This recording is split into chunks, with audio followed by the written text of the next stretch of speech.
Okay, so that is the complete idea of the whole of the cell cycle or cell division process, starting from interphase and ending in the last phase of mitosis, that is the telophase and then cytokinesis. Again, to give you an idea, I have kept few videos on these slides. I'm not going to show them in the class, and the reason being because the audio or video might get lagging. So instead, you can click on it and you can watch it on your own. But please do watch because it will give you, like I had mentioned, an adult human can, like I had mentioned in the earlier class, it will give you a sense of kind of three-dimensional view. Like especially this particular uh, video, it talks about mitosis three-dimensional phases, and it will give you complete three-dimensional picture how does it happen in mitosis. So please do watch at least this video. You should watch so that, and it's hardly like 4 minutes or so, so you can quickly watch it after the class so that you have a better picture of all these processes. Okay, so moving forward, when you have to draw these diagrams, if at all it comes in the exam, either internal exam or the external final board exam, we should have certain like consensus. And that is why I have put these diagrams so that you can go over them if at all you need to draw this. So these are the different phases that has been shown on this diagram. So please have a look at them and practice them on your own, because we are not going to do this in the class, but I think I will give you as one of the assignments to draw these phases of mitosis, uh, and that is where like you can draw those diagrams. I hope these are not the difficult ones. We must know these diagrams, and the reason being because even if they are not being asked for drawing, they are surely being asked for the questions based on it. Can be a MCQ type question or can be a 5-mark question with certain sub questions. So there are different of these diagrams, so please go through them. And like I said, I will give you an assignment so that you can get a practice of drawing it at least once. uh, this is one of the diagram, which is again the end part of the whatever sequence of diagram that I'm showing, but this clearly shows what is the cleavage furrow and what is the cell plate. So in cleavage furrow, like I had mentioned earlier, the pinching of the cell, where the furrows like structure starts forming, and then the cleavage completely separates the two cells. While in case of the plant cell, the cell plate starts building from inside with certain biomolecules without any bending of the cell wall, because it is too rigid, and then the cells separate after the cell plate completely joins the cell wall, and they will separate. So that's just a diagram to show you how it is different in these two cases. One of the most important point with respect to the plant and the animal cell, uh, with respect to mitosis process, how does it happen in plant cell and how does it happen in the animal cell? Also, most of the exams they ask very specific questions, and then there we have to be very much aware of what we are drawing. So the though plant cell mitosis is not in depth in your syllabus, but surely it does mention the difference between plant mitosis and the animal mitosis. So we need to be aware of these points for sure. The cells in case of plant cell, they do not change the shape before the cell division. They remain as it is. Again, this goes to the fact that cell wall is kind of rigid. It is not even like a elastic membrane which will increase itself. On contrary, in case of animal cells, they become more rounded, and the reason being because they have already duplicated the cell organelles and so on. To accommodate all of them, the cell grows a little bigger and becomes rounded in shape. Also, the mitotic spindle assembly that forms at the end is kind of spherical in shape, and that is why the cell has to be little roundish in the animal cell during mitosis process. The plant cell mitosis occurs in the meristem tissue, and I had mentioned about this meristem tissue are these cells which are at the growing tips of the shoots and the roots. Shoots is the leaf and the stem part. Roots is the of course the root system that you know. So at the growing tips of the plant, this meristem tissue is located, that which is like highly and actively dividing. While at the bark or the stem side, which is like a trunk of the tree, these are very old cells and they are no more alive. They are kind of half dead, you can say. They do the function of transport. So plant has this very beautiful system. At the growing tips, they will have growing tissue. Then the next one is the metabolic tissue, and the next one is the structural tissue. So those which are structural tissues, they are the oldest and which have arisen or which have been created because of the meristem tissue growing older. So that's the way plant systems they are arranged. I'm sure you have learnt of these concepts in the earlier classes, like ninth or eighth maybe. I'm not sure, but yeah, we will see this part again when we go to the plant physiology. So plant mitosis happens majorly in the meristem tissue at the growing tips of the plants.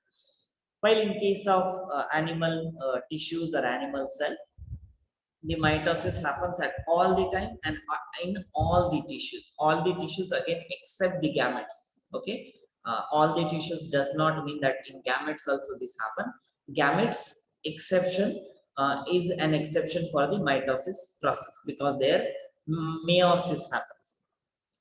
Plant mitosis is influenced by the plant hormones, which is called as cytokinin. Cyto again refers to a cell, and kinin is a kind of movement. So this is one of the hormone which is found in plants. And in case of animals, the mitosis is controlled by the quite a few number of hormones or quite a few number of proteins. So we need not list every of them, but there are quite a few. And we had also talked about certain proteins in the cell cycle regulation about this regulation process. Centrosome, in case of plant mitosis, they are not formed. In the other case, this animal cell mitosis, the centrosome structures are formed.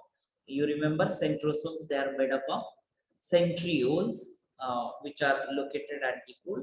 So those structures, they are not formed in the plant mitosis. And in case of animal mitosis, it is formed. Plant cell in general lacks the centrosome structure. So obviously it will not be formed. Animal cell, it is already there, so it just duplicates and arrange at the poles. The mitotic apparatus, that is the mitotic spindle assembly, lacks the aster. Again, aster is found based on the centrosome. So here in this case, plant mitosis, the aster themselves will not be there, and that is why it is called as anastral. That is no astral, anastral. Yeah? While in case of animal mitosis, it is amphiastral. Amphi means both. So because the astral structures, they are developed at both the poles of the cell, like the animal cell or mitotic cell, you can say. So during the mitosis process, so that is why it is called as amphiastral. Amphi means both. Like we have amphibians. Like amphi means those who live on both land as well as water, something of that sort. Amphiastral, that means both sides there are astral structures. Then cytokinesis happens via a cell plate. Again, the last point that we had seen in the cytokinesis, where the cell separation is about to happen. That's what happens via plant cell plate in plant cell, and in case of animal cell, that is happening via a cleavage furrow, yeah, or just a cleavage. Did someone want to say something? Okay, I guess that was by mistake then. Okay, so this is the difference. Does anyone have any questions here? I hope you have understood what is plant mitosis. Sorry, the difference between plant cell mitosis and the animal cell mitosis. how does it happen? The rest of the phases and everything remains same. Just these are the basic structural differences and few process differences. Nothing different otherwise in case of plant cell and the animal cell mitosis process. Again, significance we had seen earlier itself, but just to reiterate those, it is required for the growth of an organism, either increase in body size or formation of new cells in the tissues. All of this is a part of growth. Repairing of the damaged or wounded tissue. Again, this is not only the case of the animals, but also in some of the other species also it happens. So that is the repair of the damaged or wounded tissue by the renewal of lost cell. Replacement, again something similar to repair, but this is more of the in case of the old or dead cells, which is a natural cause of the natural course of the cell, and the replacement happens. For example, in case of blood cells or the epidermal cells of the skin, they grow old and they have to be continuously being replaced. Asexual reproduction, in which unicellular organisms such as amoeba or the yeast cell divide into two. Again, in these specific cases, the cell division or the mitosis process is something similar to like asexual reproduction. Again, maintains the same chromosome number, so that in the daughter cell specifically, so that the generation of that particular organism is staying same throughout that particular species generation. So that is the significance of mitosis. Some few basic facts that we have not covered in the course of mitosis, and again these are like I have chosen them to put it here because I have seen few questions being asked in the exam based on this, so that's why I have put them here. So both mitochondria and chloroplasts. Mitochondria, everyone is aware that it's the powerhouse or the energy house of a cell, and the chloroplast is specifically present in the like the plant cell.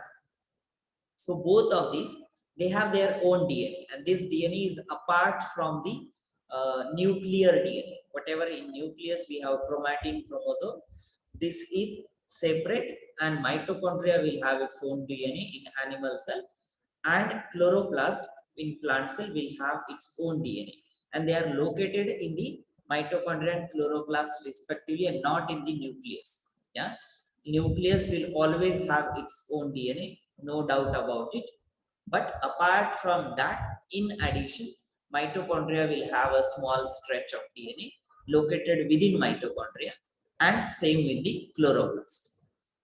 So they also have their own ribosomes. Now ribosome is one of these structure which is required for the protein synthesis, and that is why these ribosomes will also be present, which helps in producing the particular proteins of these two organelles. Now both of these, that is the mitochondria and chloroplast, they divide on their own by simple fission. Again, this is one of the process which looks like mitosis, not completely though, because this chloroplast and mitochondria, these are not a cell, these are the cell organelles. I hope you understand the difference. And the process by which they divide is called simple fission. Simple fission is just kind of creating a double structure and then separating further. It's nowhere it is involved like that it has to become that replication of DNA will happen like it happens in the synthesis phase. So it is just the splitting up, splitting into two, and then our partition between the two daughter cells produced by the mitosis. So like we talk of different cell organelles being duplicated in the G1 phase, that is first growth phase. Mitochondria will also get duplicated by simple fission process, where the DNA will already would have been replicated inside the mitochondria, and that will go with the two separate parts or two splitted parts of the mitochondria or chloroplast, either of these, like respectively, of course. and they will go to the respective daughter cells. The mitochondrial division is also guided by the genes in the nucleus through cytoplasmic ribosomes. Now, though mitochondria is having its own DNA, its division, like how the cell has cell has its own division, mitochondria has its own division, but this process of cell division, mitochondrial division is guided by the genes from the nucleus through cytoplasmic ribosomes. Uh, Anyone has any question here, and is this process clear? This might sound a little complicated because we are looking at a system within a system. That is, a mitochondria is as a system within the whole cell as another system. Anyone has any question here with respect to the mitochondria and the chloroplast structure? Sir, whatever we studied about the DNA, be it the structure of it or the composition, it is the same for the nuclear DNA and this type of DNA, right? Or is it different? Yeah, no, structurally they are very much same. So same ATGC, everything is same. In Yes. any organism, in whole of the living organism, we have nothing else apart from ATGs in DNA. So the structure also remains the same. It just, there are several other types of DNA, which is called a single stranded DNA and so on, but that we need not go into that much of detail as of but yeah, there are other types of DNA, but structure wise, if you break it down through the component system of the DNA, what it is composed of, it is always your ATGC sequence along with that phosphate and sugar backbone and so on, and those triple bond or double bond between the nucleotides. So that double helical structure remains the same throughout. Anyone else has any question?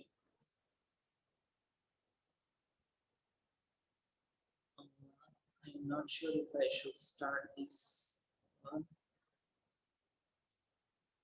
Okay, I guess I will start because I'm not sure what time do I have to leave. So let me just start. If at all I have to leave, I will stop at that particular point. So whatever we had looked at was mitosis so far.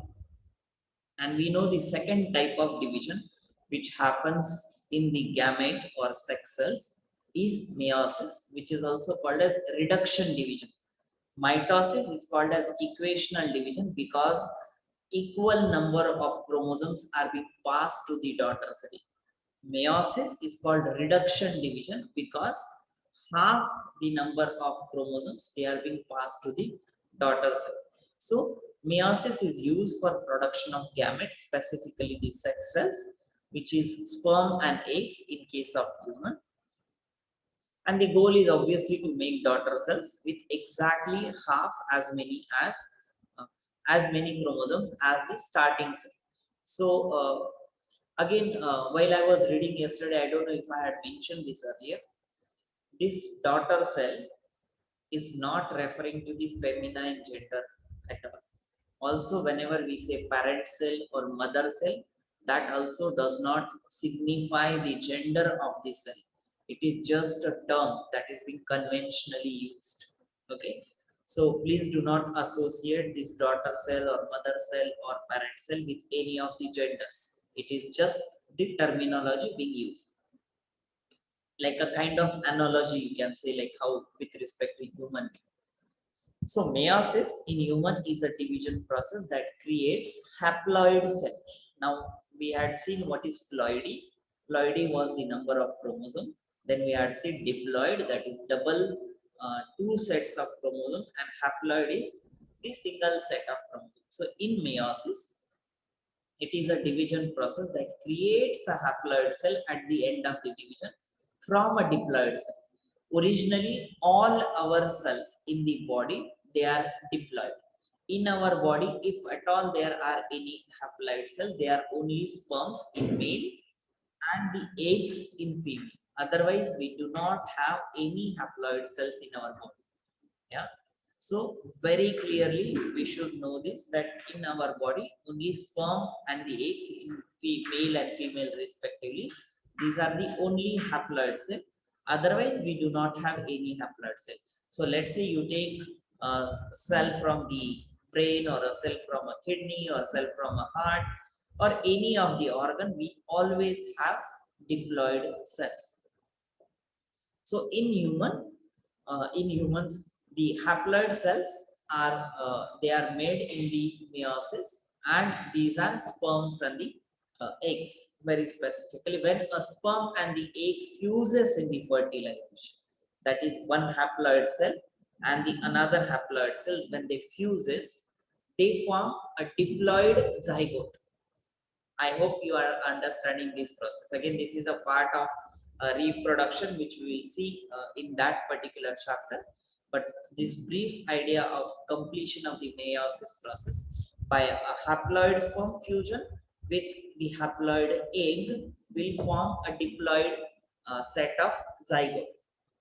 That means whenever 23 chromosomes from the sperm and the 23 chromosomes from the egg will merge together, they form a 46 chromosome or 23 pair chromosome zygote.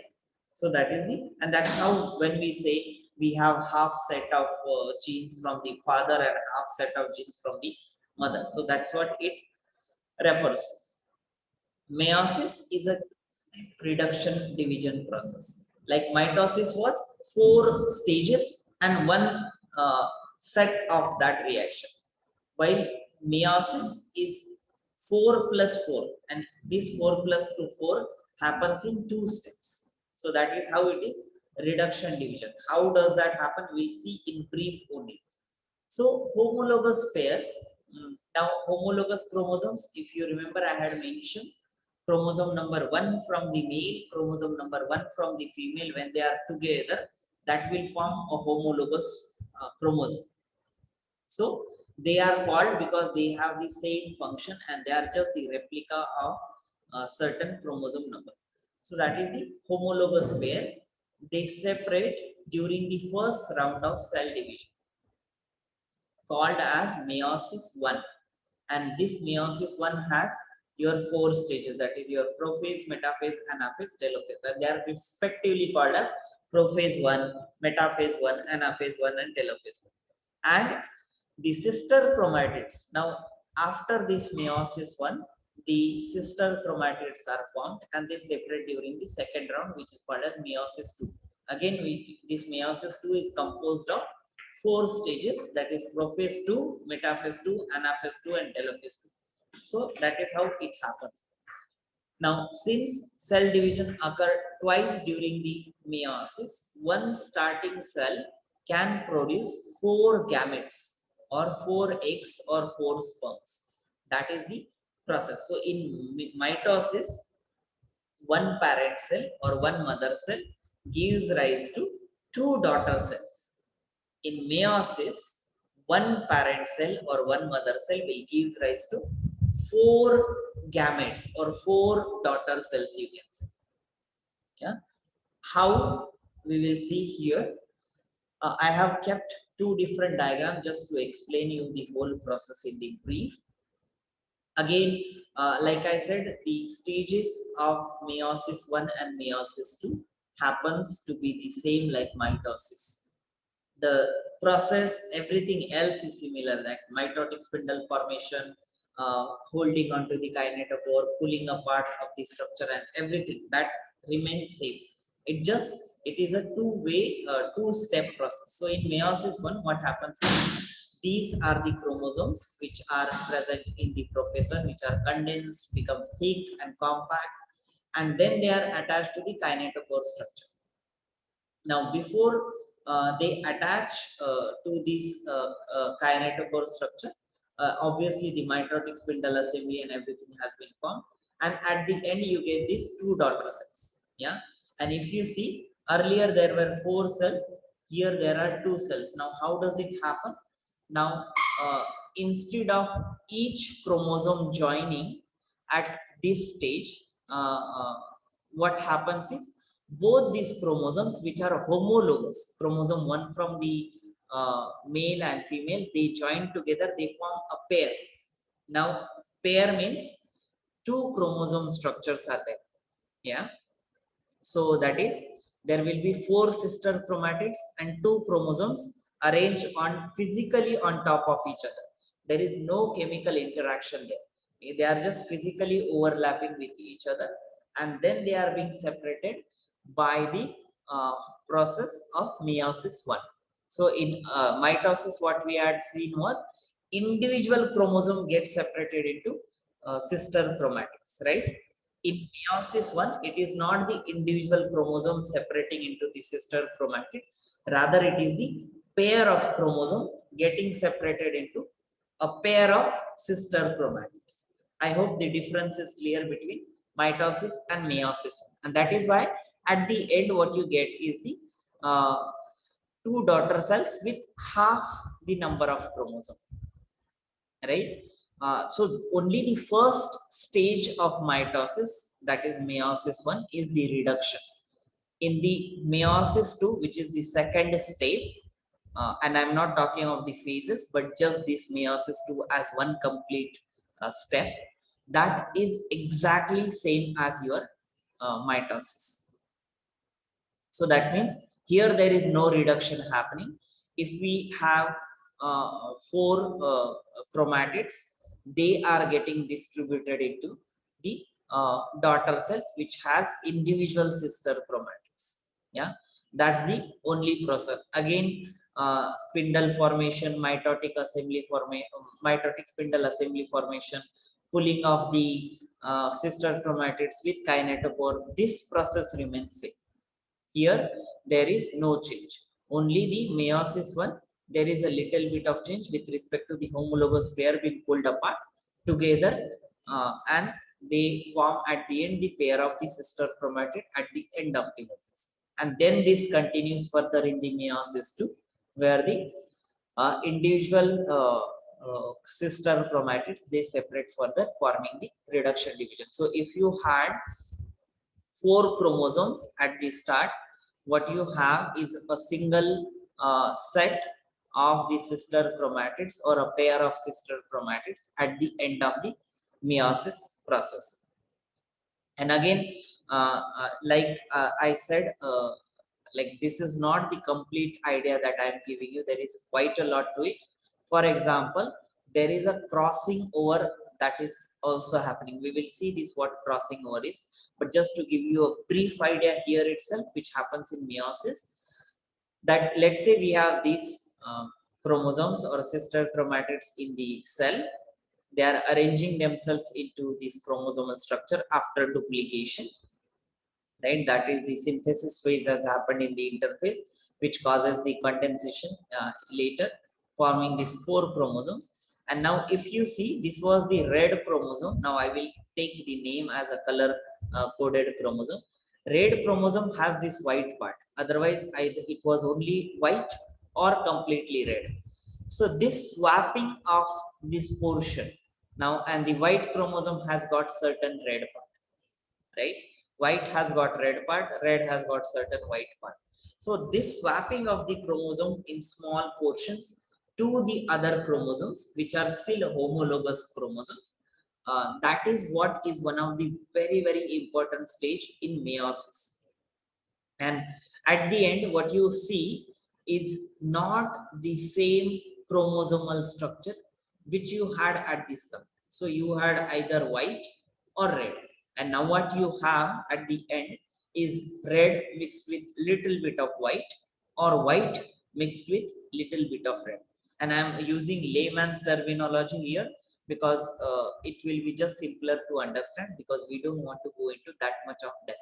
So this is what is called as crossing over of the homologous chromosomes. Uh, this is the process of the whole meiosis. Main points that you need to remember here is it's a reduction division. That means the chromosome number is half. Like from whatever earlier it was, it goes to half. It is a two-step process: meiosis 1, meiosis 2. Individually, meiosis 1 and meiosis 2, both of them, they have four subphases, same like mitosis, that is prophase 1 to prophase 1, prophase 1, metaphase 1, anaphase 1, and telophase 1 in meiosis 1, and prophase 2, metaphase 2, anaphase 2, telophase 2 in the meiosis 2 process. Another point, one cell, one parent cell or one mother cell can give rise to the 4 daughter cells with half number of chromosomes. And these are the haploid cells. It happens only in the gamete cells or sex cells. So these are the points, that is what you need to remember. Otherwise, there is not much in your syllabus.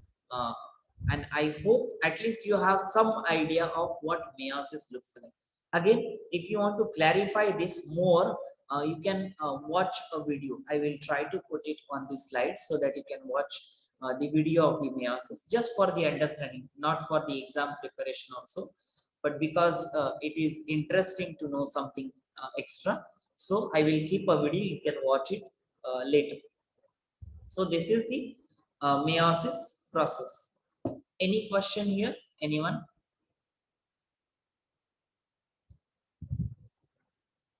So will we be looking at that crossing stuff again? Crossover, yes, we will have a look at it at the end. So somewhere here it is. Where is the crossover? I have put it somewhere. It's there somewhere, maybe at the end after the questions it is. Any doubt? Anyone else? So, Yeah. in meiosis 2, like the second phase of meiosis, will the ending of like the 4 cells, will they divide again? Sorry, come again. Will the ending 4 cells, like the 4 daughter cells, Hmm? will they divide again like after interphasing? No, these cells, they do not divide at all. So like mitosis, daughter cells, once they are formed, they go on dividing until their cell division count is done, right? If a particular cell is undergoing mitosis and it was supposed to undergo 10 cell division, it will finish. But in meiosis, whatever daughter cells are formed, they do not undergo any further division, right? They are fusing with the another gamete cell. If this is the male gamete, that is the sperm, it will fuse with egg, and that particular fused cell will undergo mitosis process or will undergo cell division. But gamete cells, they do not undergo any division process further. Imagine, no, otherwise, let's say if they undergo mitosis or even meiosis, either ways, meiosis so surely is not possible because the chromosome number will be 1/4 of the original, because these will undergo meiosis. That means their chromosome number, whatever is there, it will again go half, which is 1/4 of what it was originally, which is of no use to the cells. So that cannot happen. Plus, if it undergoes mitosis, like this daughter cells from the meiosis process, if they undergo mitosis process, like rather they do undergo mitosis, sorry, they don't undergo mitosis as such, but they do duplicate, they are being synthesized by the cells from the testis or ovary, right? They are not undergoing division by themselves, but something similar. So if you are aware, like we have sperms, like the males have sperms and the females have eggs, and their prior versions, they are called as either oogenic cells in female and spermatogenic cells in male. So those cells, they are the ones which is undergoing this meiosis process, and at the end they give rise to these daughter cells. So these daughter cells, if they undergo mitosis, for example, and if that is not only the case with the gametes, let's say a liver cell has undergone a meiosis, hypothetical situation, this does not happen. Let me make it very clear. So let's say a liver cell undergoes meiosis process and it forms half the number of chromosomes in the daughter cells, and that undergoes mitosis. For most of your liver over the time will have half the number of cells, and then whatever the information was there with that half of the chromosome is already gone or missing from the liver, and that will not be helpful for the functioning of the liver. Again, like I said, this is a hypothetical situation that I'm narrating. It does not happen in the natural course of body. So what's the time duration of meiosis? Like, is it twice mitosis because it's double steps or something? Meiosis relatively takes more time uh, uh, than the mitosis process. So mitosis takes place at 2 hours, but again depends on what type of cell it is. Meiosis differs from organism to organism. So I'm not aware of the exact time in human, but it is surely a little more than the mitosis process. But I'll check this fact for sure. Okay, sir. And between telophase 1 and prophase 2, is there like an extended gap, or is it just the same gap as, say, between anaphase 1 and telophase 1? So between what prophase one and Between telophase 1 and prophase 2. So, like, basically between the end of meiosis 1 and meiosis, and between the start of meiosis 2. not really, the cell doesn't stop here, it just continuously goes. It's like how these 4 are written in sequence. Instead, even if you write these 8 in sequence, it's the same. So it is Okay. one after another, there is no Okay. gap as such. Or even if it is there, it would be same, like if there is a gap between prophase 1 and metaphase 1, it would be the same gap in each stage, but there is no gap as such. It's just that like again, like I had mentioned about these checkpoints, right? So these checkpoints are the little gap in between these stages, because it's like kind of you are stopping the process of the complete division and then you are checking. So that is the only gap phase. Otherwise it's not, we cannot even call it a gap because it's still a part of the whole process. Anyone else has any other question? Sir, in Yes. the other diagram of meiosis, Huh? in the first circle, they have shown two red Shantanu, your voice is breaking. chromatid fibers and two white chromatid fibers. There are two red chromosomes and two white chromosomes. So how is it possible? What do you mean? How is it possible? No, I mean to say that in the first image there are two red chromatin fibers, right? And in the second image they have shown two whole chromosomes. So This one you are talking about. yeah, this Okay, one. from this to this. So what Yeah. happens is, obviously this will replicate, this will replicate, this will replicate, this will replicate. It will make 4 more copies of this during the synthesis phase, right? Yeah, okay, got it. And then it will make this in the first phase of prophase, then it will condense and so on. But yeah, ideally it will make 4 plus 4 copies, which is what you see here. Yes. Got it. Yeah, and in the meiosis one, then it goes half, and that is what you see here.